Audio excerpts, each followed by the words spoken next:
Assalamualaikum warahmatullahi wabarakatuh. Alhamdulillah hari ini kita bisa bertemu kembali dalam mata kuliah metodologi ilmu pemerintahan. Di minggu kemarin termasuk masih pengantar ya. Jadi hari ini sudah kita mencoba mulai membahas tentang atau terkait dengan mata kuliah atau sub CPL, sub JPMK terkait dengan metodologi penelitian. Hari ini kita mencoba memahami tentang mengapa penelitian itu perlu. Ya, kemarin kita sudah menyampaikan sedikit banyak terkait dengan munculnya mata kuliah metodologi ilmu pemerintahan atau mungkin yang dibalik sejarah munculnya mata kuliah itu. Ya, jadi segala sesuatu itu, segala bentuk ilmu pasti ada metodologinya untuk memahami sebuah ilmu pengetahuan atau paradigma jurusan yang kita pahami, sehingga itu mempunyai kekhasan daripada ilmu pengetahuan itu, sehingga hasil daripada metodologi itu menghasilkan sebuah ilmu pengetahuan yang bisa diterapkan di dalam kehidupan saya. Tentunya karena kita di wilayah akademik, maka kita harus melakukan sebuah riset, sebuah pengetahuan. Apalagi kita ini termasuk jurusannya adalah sains, studi, ya, ilmu pemerintahan. Nah, yang menjadi dasar atau menjadi keahlian kita ya kita harus mengerti tentang penelitian itu. Mungkin pemahaman ini sudah disampaikan di dalam metodologi penelitian, ya, baik metodologi penelitian ilmu sosial maupun kuantitatif maupun kualitatif. Tapi kita perlu penyelarasan terkait dengan keilmuan kita, yaitu ilmu pemerintahan. Ada beberapa pemahaman tentang metode atau metodologi itu, atau yang kita kenal dengan metode, yang terdiri dari kata meta, yaitu melewati, menempuh, dan melalui kata hados yang berarti cara. Berarti metadata. Nah, apa berarti? Pencarian sebuah data, pemahaman atau melewati sebuah data. Kalau metode berarti sebuah jalan. Nah, jalan untuk memahami ilmu pemerintahan itu seperti apa. Kemudian ada kembali kepada search atau mencari kembali fakta-fakta yang kemudian dikembangkan menjadi sebuah teori yang memperdalam dan memperluas sebuah ilmu pengetahuan itu. Jadi semakin tahun orang itu semakin spesifik pemahamannya, semakin semakin khusus, spesialis sebagainya. Sesuai dengan perkembangan ilmu pemerintahan memang tidak serta-merta langsung ada ilmu pemerintahan seperti itu, tidak. Tetapi mungkin adik-adik sudah sampaikan bahwa babon ilmu kita itu adalah ilmu sosial, ilmu politik, hukum, ekonomi, dan sebagainya. Tetapi bagaimana ini diramu menjadi sebuah ilmu pemerintahan, tentunya melalui kajian-kajian yang dan sekarang mungkin sesuai dengan perkembangan banyak para ilmuwan, banyak guru besar terkait dengan ilmu pemerintahan, sehingga ilmu pemerintahan juga punya aliran-aliran seperti di APMD Jawa Tengah itu ilmu pemerintahan itu punya aliran TIMO. Jadi governmentality, government dan sebagainya. Jadi pemerintahan itu tidak bisa hanya dipahami sebagai administrasi, tapi juga pelaku kebijakan sampai bidang urusan yang semua bisa dipemerintahkan. Pertanian aja bisa di pemerintahan, senian, budaya dan sebagainya. Nah, oke. Kalau kita lihat pemahaman dari situ, maka riset yang bersifat deskriptif itu cenderung menggunakan sebuah analisis. Daya analisis inilah yang nantinya bisa memisahkan, memahami, memaknai apa yang menjadi gejala-gejala di dalam pemerintahan. Kalau kita belajar tentang filsafat ilmu, mungkin adik-adik juga pernah mendapatkan pemahaman tentang filsafat ilmu bahwa manusia itu harus mempunyai kemampuan daya nalar. Tentunya adik-adik semakin besar itu daya nalarnya semakin tinggi. Artinya untuk menjawab persoalan-persoalan hidup, persoalan-persoalan di dalam kehidupan bermasyarakat, dan khususnya di bidang pemerintahan pasti punya daya nalar sesuai dengan perkembangan yang ada. Dan perkembangan ilmu pengetahuan yang dipelajari mahasiswa atau akademisi di dunia akademik itu tidak secepat yang ada di luar sana. Maka apalagi seorang implementator, seorang pelaku-pelaku pemerintahan tentunya menghadapi perkembangan pengetahuan itu sangat cepat sekali. Secara umum mungkin sekarang itu adalah eranya adalah era-era digital, arti pemerintah digital, pemerintah e-government istilahnya, atau himbernologi kalau di era-era tahun 2010. Jadi kemampuan bernalar yang digabungkan dengan sekarang dimatchkan dengan dunia teknologi. Bisa juga ke depan pemerintah itu bisa juga dijalankan dengan digantikan manusia dengan teknologi. Mungkin yang terbaru adalah penegakan atau Kementerian Pendidikan Anti Korupsi. Itu diganti dengan teknologi rek. Wis gak percaya mbek menungso kabeh. Ya. Jadi untuk siapapun yang memegang KPK jari KPK, polisi jari polisi, presiden jari polisi. Wong setan aja disalahno kok, malaikat disalahno kok. Diganti mesin, robot. Contohnya apa? Sekarang absen aja pakai sidik jari, pakai pelaporan dan sebagainya, harus ada foto, harus ada Google Map dan sebagainya. Nah itu sekarang sudah mulai menalar sampai sana. Zamanmu sekarang itu atau hari ini adalah dengan teknologi daya nalar. Walaupun mungkin bisa juga sejarah itu akan berulang dan berulang, ada kejenuhan, ada titik jenuh ya. Sesuai dengan perkembangan bisa juga. Saya kira era digitalisasi, mungkin kemarin awalnya telepon itu pakai kabel dan sebagainya, kemudian meningkat gak pakai kabel, pakai wifi saya kira enak lemot ya kabel mana. Nah, mungkin ke depan juga seperti itu. Katanya era digital, akhirnya jika percaya mana. Tapi memang perspektif kalau kita bicara tentang teknologi canggih Gusti Allah ya. Sistem yang dibuat oleh Allah. Nah, mungkin cuplikan-cuplikan ciptaan Tuhan diwujudkan ke dunia ilmu pengetahuan dan diwujudkan melalui teknologi itu mungkin juga bersumber dari Tuhan. Tapi mungkin hanya seberapa persen yang bisa diaplikasikan dengan dunia teknologi. Tetapi paling tidak itu sebagai wujud penalaran manusia terhadap ilmu pengetahuan yang ada. Dulu bikin surat harus datang, harus ada stempel dan sebagainya. Sekarang cukup barcode, cukup kirim WA. Nah, di tahapan filsafat ilmu itu manusia punya nama, kemudian punya penalaran, punya logika. Logika itu ya berdasarkan rasio, bisa diukur, bisa dilihat, bisa diraba. Ada pengetahuan, kemudian ada metodologi ilmiah. Ilmiah itu artinya ada proses di mana kita itu membuktikan sebuah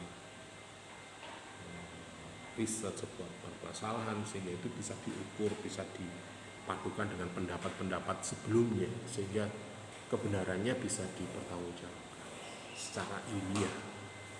Tapi kebenarannya sejati adalah tetap kebenaran Gusti Allah.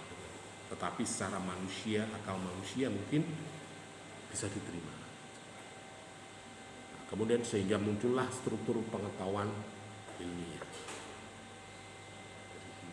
Kalau suatu itu bisa ini artinya bisa disusun, bisa ditulis, tidak hanya diomong. Manusia itu mempunyai kemampuan untuk menalar. Ini berbeda dengan binatang. Walaupun keduanya itu berpengetahuan, binatang memiliki pengetahuan sangat terbatas hanya sampai sejauh kelangsungan hidupnya saja, survival. Jadi hewan itu bisa berkembang, bisa bernalar itu hanya kebutuhan untuk hidup. Dan sebenarnya manusia juga punya daya tahan itu. Ya. Nah ini Kalau kita bicara manusia itu ada unsur hewani, ada unsur manusianya. Manusia yang untuk bertahan hidup bisa juga berusaha untuk bagaimana bisa hidup. Misalnya kalian hidup di tengah hutan, ya bagaimana Anda bisa bertahan hidup, survival. Nah, manusia di sini berpengetahuan untuk mengatasi masalah, kebutuhan kelangsungan hidupnya. Jadi manusia itu hakikatnya punya tujuan pengetahuan yang lebih tinggi, tidak hanya sekedar hidup. Makanya sering guyonan saya, kalau hanya butuh untuk hidup saja, cecek wis urip, wis gak butuh kuliah, wis gak butuh alat, ya, gak butuh pakaian, gak butuh komputer, gak butuh dan sebagainya. Nah, manusia kan neko-neko macam-macam, ya. Dia butuh makan, Pak, tapi makan apa? Makan pecel, Pak. Sayurnya apa? Minumnya apa? Cek takon ngono. Nek hewan kan enggak. Pokoknya butuhnya wetenge larang. Andai kata Anda melaksanakan butuhmu apa sih? Ya biar hidup, Pak. Bertahan hidup, makan, ya harus makan. Makan apa? Terus gak ngitung gizi, sing penting mangan, isenan, ngono ya. Kowe. Nek urip hanya pokoknya urip, ngono ya wis gak usah kuliah, sapa wis urip rek. Apalagi zaman sekarang. Lihat generasi-generasi sekarang. Misalnya kebijakan tentang MBG. Pemerintah mencoba memenuhi kebutuhan makanan bergizi. Lah saiki arek mangane milih-milih wae ya. Zamane bapak sampean, zaman saya dulu kalau mau hajatan. Ya, misalnya bapak mau oleh undangan nang tanggane.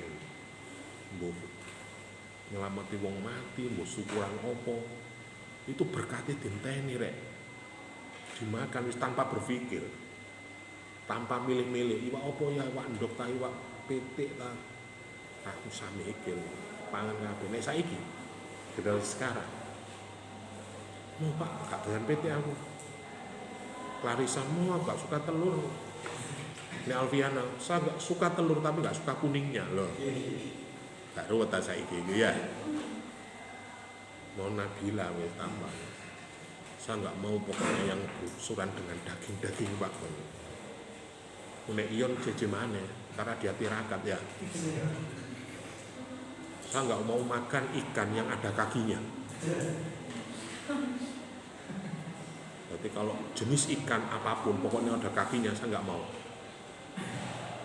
Lah makan apa yon? Wis makan iwak, pokoknya kan sakile lah. Generasi sekarang memilih seperti itulah.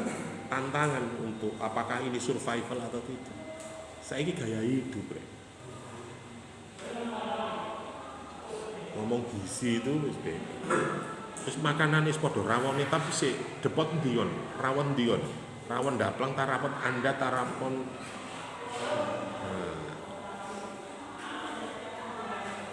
Ini nalarnya seperti apa kalau seperti itu? Nah, itu baru tantangan untuk hidup. Nah, kalau kita kaitannya dengan pemerintahan yang ngurusi masyarakat, yo apa carane masyarakat itu tujuannya untuk keadilan, kesejahteraan, meningkatkan pertumbuhan ekonomi negara ini. Yo apa carane rek? Delok lakoni saiki Menteri Keuangan, sembo barang kali dilakoni. Masih Prabowo juga bilang seperti itu. Kalau memang masalah negara ini tidak sejahtera, tidak adil karena korupsi, maka dia fokus terhadap korupsi. Maka saya taruhan nyawa saya untuk menghadapi para koruptor. Siapapun dekengannya, baik jenderal aktif maupun non aktif, sampai ngono ya. Artinya menalarnya bagaimana pelayanan, bagaimana pemerintahan ini bisa berjalan efektif. Mungkin karena sudut pandangnya dilihat bahwa negara kita itu manajemen atau tata kelolanya yang kurang. Karena dilihat dari sumber daya alamnya sangat besar, potensinya, masyarakatnya, sumber daya alamnya sangat besar. Sehingga daya nalar untuk perkembangan itu. Oke, kita lanjutkan. Berbicara tentang nalar, faktor-faktor yang menyebabkan orang itu berkembang itu adalah manusia itu mempunyai bahasa yang mampu berkomunikasi dengan informasi-informasi yang lain. Jadi wong-wong iso mbengok rek. Jadi memang Alfiana nggak suka telur tapi kuningnya nggak mau, putihnya aja. Padahal protein, ini ngomong gizi ya semua. Nah, kelebihan manusia itu bisa berkomunikasi misalnya. Bisa nangis, bisa mengatakan tidak, nek hewan. Paling nek harap lah menengahin, ya. Atau nggak dimakan dan sebagainya. Kemudian manusia itu mempunyai penalaran, kemampuan berpikir untuk suatu alur kerangka berpikir tertentu. Jadi angen-angen itu ya bisa terstruktur. Iki kok nek ngene hubungane mbek iki sing nglakoni iki. Nek gak nunggu kene berarti ndolor rene. Iki sing iso itu mestine iki. Nah, itu punya daya nalar untuk berpikir bagaimana alur berpikir kita terstruktur atau tidak, atau lompat-lompat. Nah, penalaran ini menghasilkan pengetahuan yang dikaitkan dengan kegiatan berpikir dan bukan dengan perasaan, naluri hewani. Jadi tidak hanya rasanya tok, tapi kenyamanan dan sebagainya terpikirkan. Nah, penalaran ini merupakan kegiatan berpikir yang mempunyai karakteristik dalam menemukan kebenaran, walaupun kebenaran itu sangat relatif.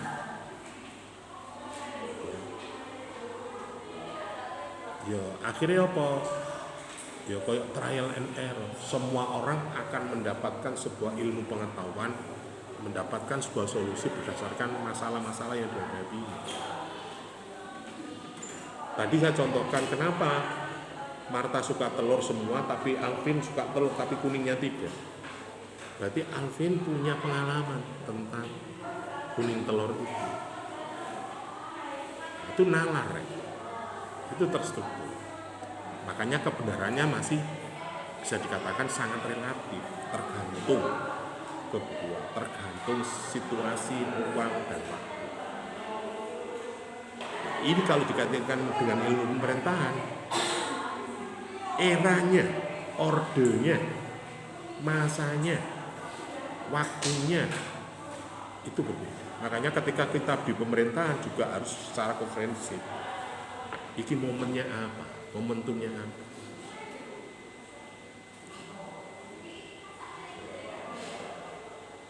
Jadi ketika ngomong kebenaran ini, mungkin di zaman Orde Baru itu tepat Pak, tapi di era reformasi sekarang, era pasca reformasi ini nggak tepat. Ya orang bisa menyalahkan, ya wajar lah.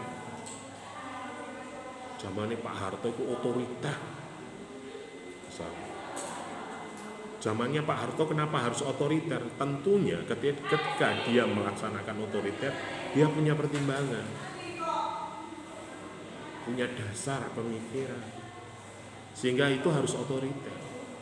Bayangkan dari Orde Lama ke Orde Baru, struktur, infrastruktur, masyarakatnya, pengetahuannya belum seperti sekarang, sehingga masyarakat harus otoriter. Sama halnya ketika sampean mendidik putra putri anak sampean misalnya. Jadi ini usia di bawah 0 sampai 7, ya perlakuannya koyo raja, koyo putri raja. Arek usia sakmono gak kena rek kok sentak, gak kena rek kok ya nangis. Asa protes, kok lawan ya kena, kok gepuk ya mencetat, ya, kok peting ya gak obah. Maka mendidik anak ketika usia 0 sampai 7 ya kayak putri ratu, kok putri raja. Siapapun yang besar ngelokno sing cilik ya sing salahane sing gede rek. Mosok sing cilik kok banteng. Ora. Misale ponakamu umur 5 tahun dulinan karo arek sing usia SMP. adikmu kok jak bal-balan. Lho ya apa? Wah, sing kolokno ya sing gedhe rek. Usia 7 tahun sampai 15 tahun sampai 20 tahun. Yo didike seje rek wis gak koyo putri ratu. Koyo tahanan nek penuh. Harus strength lho. Salat. Wis gak atik titik gak tambah-tambahin. Budal. Karena usianya sudah perkembangan sudah boleh. Kau pun usia di bawah 7 tahun ya gak kena. Lah, mungkin negara, masyarakat juga seperti itu. Ketika di Orde Baru, maka dia menganggap masih anak-anak. Butuh. Bangun jam 6. Bangun tembele mau. Nah, saiki wis rada remaja, kena diketati. Kon gak tangi tak gepuki. Wah, ya dilawat sampean. Nek wis gede ya harus menjadi sahabatnya, dijak berpikir, mulai diajak berpikir. Mas, Kak Vin, tangi nduk, jam 09.00. Engko nek sampean nanti telat, kari gak budal. Terus atau nek telat sampean kok gopo nduk embong, masalah. Dijak berpikir. Ini perkembangan dari alam. Lah ini terstruktur dasar manusia. Apalagi pemerintah yang bisa dikatakan orang-orang yang berpikirnya, aturannya itu sudah tersusun. Yo ka iso serta-merta pemerintah itu salah ra iso. Mungkin pada momen dan waktu itu tidak tepat sehingga kita bisa. Nah, kok nyalahno Orde Baru, kok nyalahno yo bali kok nang jaman niku. Wong dalan gurung dicaradakno ya, lampu gurung padang, Android gurung ono ya. TV aja ono siji loro, DVR itu. Informasi hanya satu arah. Ya. Kon ngurungan informasi kok radio iso tambah bales komen. Katen bales sampe telepon yo iya nek pas ono telepone. Satu arah kan ya. Ciri-ciri manusia itu punya akhlak itu mampu menggunakan logikanya. Berpikir logis dapat diartikan sebagai berpikir sesuatu yang berpola tertentu, punya motif, wis duwe karep, wis duwe keinginan, iso milih, milah. Lah rek SD sampai SMP itu kadang guru iso memilih, sangger tabrak ngono ae. Makane awakmu nek tawuran ambek SD SMP wis gak patek mikir, wangir wantem swawat ngono. Gak mikir meni aku dicegat ta. Kok dhewe gak mikir wis urusane cacak mbek bapak, mbek abah gitu.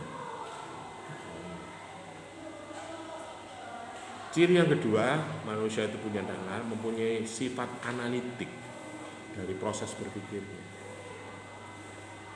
Jadi punya rasa menimbang dan memutuskan. Nah, penalaran ilmiah ini suatu kegiatan analitik yang menggunakan logika ilmiah, berpikir berdasarkan langkah-langkah tertentu, ada tahapan-tahapan untuk memahami.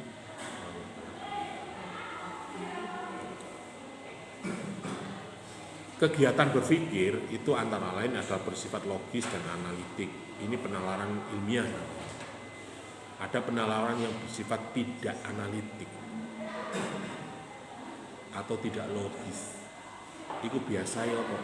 Perasaanmu, anganmu. Kalau gak gini begini ya. Ya apa misalnya yang ini? Nah, di non analitik.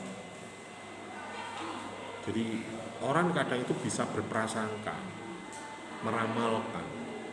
Ya itu wajar ya.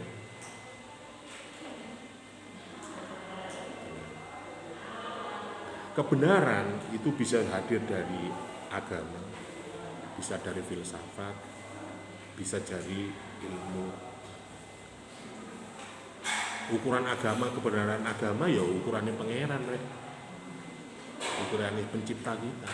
Nah, ukuran filsafat itu daya nalar manusia, mendekati kebenaran agama, mendekati belum benar sepenuhnya. ilmu itu kebenaran karena hasil mengukur dan hasil secara temuan-temuan kita. Nah, kebenaran itu sebagai usaha manusia, yaitu terkait dengan penalarannya, dan ada juga yang tidak menggunakan daya nalar, kebetulan, atau mungkin karena kesengajaan. Ada juga kebenaran itu di luar usaha manusia. Apa itu? Ya wahyu rek. Maunah, apa istilahnya? Hidayah, inayah. Itu kebenaran yang tidak melalui usaha manusia, tetapi mungkin itu adalah wahyu itu gak zamane Kanjeng Nabi tok, gak zamane Rasul tok. Kalau di tataran kita yang bukan Rasul, bukan Nabi, ya hidayah, inayah, orang diberikan kesadaran. Sopo sih sing iso nyadarno iyon misalnya, ibu eta, bapak eta, pacar eta, gak mesti. Nek kadang ibu ngomong yo sekaligus langsung bisa diterima. Nek kadang ijek diprotes. Ngomong yo ngono tapi nggak boleh gak. Yanya itu adalah untuk menyenangkan orang tua. Tapi di belakangnya yo biasa ngono. Nah, yang bisa merubah, menyadarkan seseorang, menuntut orang yo dirinya dan inayah. Hidayah, inayah, maunah. Wong ku nek guru dibuka atine kesadarane, penalarane, yo gak iso nrimo. Apalagi kita terjebak pada urusan benci dan cinta. Wis nek benci ku apapun alasannya wis pokoke gak. Nek cinta apapun alasannya wis iya. Pasti ada upaya, ada usaha untuk mempertahankan kebenaran itu.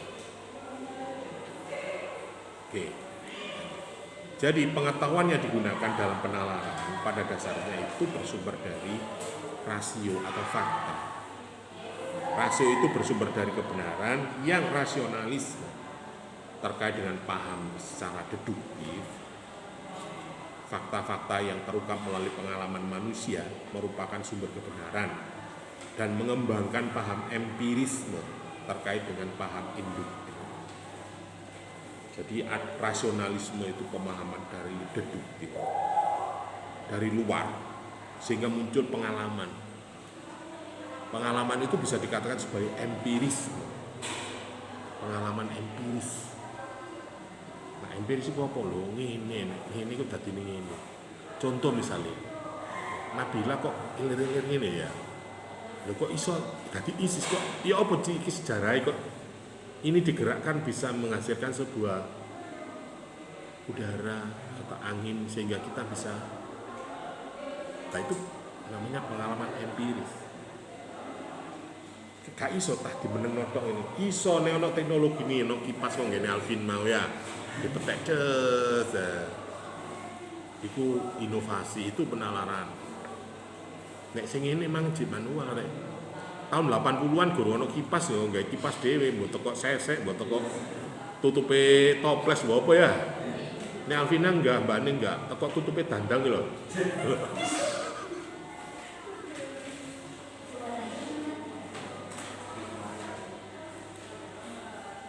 Nah, penalaran logika ini sangat terkait dengan pengambilan kesimpulan yang sahih. Penarikan kesimpulan harus dilakukan menurut cara tertentu, yaitu biasanya disebut dengan logika induktif, logika deduktif. Jadi ada yang dari unsur khusus ke umum, umum ke khusus, dari dalam ke luar, dari luar ke dalam. Ketika kita menyampaikan sesuatu atau membuat sebuah pendahuluan, rumusan masalah dan sebagainya, bisa melakukan secara deduktif maupun penalaran kita bisa ada dari persoalan yang khusus menjadi umum. Awalnya ku ongkep, akhirnya sumut, akhirnya keringetan, akhirnya mencari solusi survival, nyuwek kertas sak petuke digawe kipas. Lho carane piye ya dilipet-lipet cek iso ombo, cek kuat. Nah, itu survivalnya manusia seperti itu. Penalaran seperti itu. Jadi induktif itu ada penilaian kesimpulan dari kasus-kasus yang individual biasanya. Kalau induktif ya. Contohnya kucing bermata, tikus bermata. Kesimpulannya semua binatang itu mempunyai itu biasanya sifat individual. Kalau individual biasanya menggunakan analisis penalaran induktif. Kalau deduktif biasa menggunakan pola-pola pikir silogisme, pernyataan yang mendukung silogisme, premis mayor dan premis. Contohnya, premis mayor, semua manusia akan mati. Premis minornya, dadap manusia, dadap akan mati juga. Jadi ada hubungan silogisme. Wong iku nek akan makan, berarti kenyang enggak? Pak mesti ya Pak, nek makan angin. Nek Nabi lah, nek makan hati Pak, gak kenyang Pak, kembung.